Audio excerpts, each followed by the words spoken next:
ഈ സാധു ജീവനുകളെ ക്രൂരമായി ചിത്രീകരിക്കാൻ എന്ത് നൈതിക ഗതികേടാണ് ഉണ്ടായത്? കാട്ടാളൻ പോസ്റ്ററിനെതിരെ കുറിപ്പ്. നിങ്ങൾ ആദ്യമായിട്ടാണ് ഈ ചാനൽ കാണുന്നത്, ഒന്ന് സബ്സ്ക്രൈബ് ചെയ്ത് ബെല്ലൈക്കൺ അമർത്തുക. ആന്റണി വർഗീസ് പെപ്പെ നായകനായി എത്തുന്ന പുതിയ ചിത്രമാണ് കാട്ടാളൻ. നവാഗതനായ പോൾ ജോർജ് ആണ് ചിത്രം സംവിധാനം ചെയ്യുന്നത്.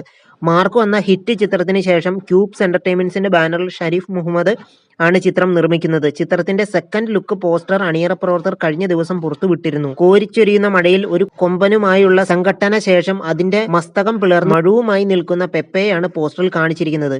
ഇപ്പോഴിതാ ഈ പോസ്റ്ററിനെതിരെ വ്യാപകമായി വിമർശനങ്ങൾ ഉയരുകയാണ് സോഷ്യൽ മീഡിയയിൽ. കാട്ടാളൻ പോസ്റ്ററിനെതിരെ പാൻ സിനിമ കഫേ എന്ന സോഷ്യൽ മീഡിയ പേജിൽ പ്രത്യക്ഷപ്പെട്ട ഒരു കുറിപ്പാണ് ഇപ്പോൾ ശ്രദ്ധിക്കപ്പെടുന്നത്. മൃഗസംരക്ഷണ വകുപ്പ് ചുമ്മാ പേരിനുള്ളതല്ലെന്നും ആവിഷ്കാര സ്വാതന്ത്ര്യം എന്ന പേരിൽ സിനിമയിൽ ഇത്തരത്തിലുള്ള രംഗങ്ങൾ ചിത്രീകരിച്ചതിലൂടെ വന്യജീവി സംരക്ഷണ നിയമങ്ങൾ ലംഘിച്ചിട്ടുണ്ടെങ്കിൽ പോലീസിനോടും വനം വകുപ്പിനോടും ഉടൻ നടപടി ആവശ്യപ്പെടേണ്ടതുണ്ടെന്നും കുറിപ്പിൽ പറയുന്നു. തുഷാര വിജയനാണ് നായികയായി എത്തുന്നത്. ചിത്രത്തിൽ പെപ്പെ തന്റെ യഥാർത്ഥ പേരായ ആന്റണി വർഗീസ് എന്ന പേര് തന്നെയാണ് എത്തുന്നത്. മെയ് 14 ചിത്രം തിയേറ്ററുകളിൽ എത്തും. കുറിപ്പിന്റെ പൂർണ്ണരൂപം. മിണ്ടാപ്രാണികളോടുള്ള മനുഷ്യന്റെ ക്രൂരതയാണോ ഇന്നത്തെ ആവിഷ്കാര സ്വാതന്ത്ര്യം? കാട്ടാളൻ എന്ന സിനിമയുടെ ടൈറ്റിലിനോട് 100% നീതി പുലർത്തുന്ന പ്രൊഡക്ഷൻ ഹൗസ് സിനിമയെ സിനിമയായി കാണണം എന്ന വാദം നിലനിൽക്കെ തന്നെയാണ് അടിവരയിട്ട് പറയുന്നത്. ഇത് വെറും ഒരു പോസ്റ്റർ അല്ലേ, അതിനപ്പുറം പോകുന്ന ഒരു വൈകൃതമായ ആവിഷ്കാരമാണ്. പുരാതന കാലം മുതൽ, അല്ലെങ്കിൽ ഇന്നുള്ളവർ ഓർമ്മ വെച്ച കാലം മുതൽ തന്നെ ആചാര അനുഷ്ഠാന ചടങ്ങുകളും അതിനോടൊപ്പം ചേർന്നുള്ള ആനയുടെ സാന്നിധ്യവും നാട്ടുപറക്കി പോക്കും എഴുന്നള്ളിപ്പുകളും പ്രതീക സ്വരൂപമായി ആനയെ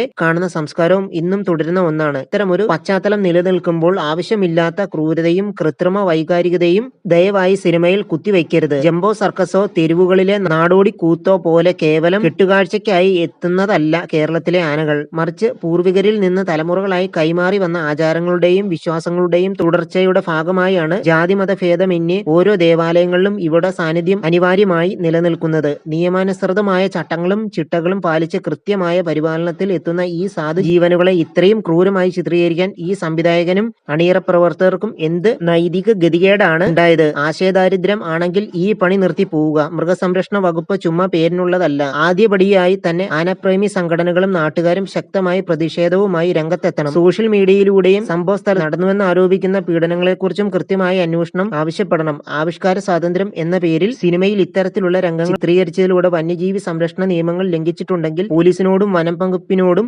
ഉടൻ നടപടി ആവശ്യപ്പെടേണ്ടതുണ്ട്. കഠിനമായ നിയമവ്യവസ്ഥകൾ പ്രകാരം കേസ് രജിസ്റ്റർ ചെയ്യപ്പെടുകയും വേണം. അറസ്റ്റും ശിക്ഷയും ഉടനടി നടപ്പിലാക്കുകയും വേണം. എന്നാലേ വരും ആളുകൾക്ക് ഈ അവബോധം ഉണ്ടാകൂ. ചില സിനിമകൾ ചർച്ചയ്ക്ക് വഴിവെക്കും, പക്ഷെ ചില രംഗങ്ങൾ അനുവദിക്കപ്പെടരുതാത്ത അതിരുകൾ കഴിഞ്ഞു പോകുന്നു. നിങ്ങൾ ആദ്യമായിട്ടാണ് ഈ ചാനൽ കാണുന്നത്, ഒന്ന് സബ്സ്ക്രൈബ് ചെയ്ത് ബെല്ലൈക്കൺ അമർത്തുക.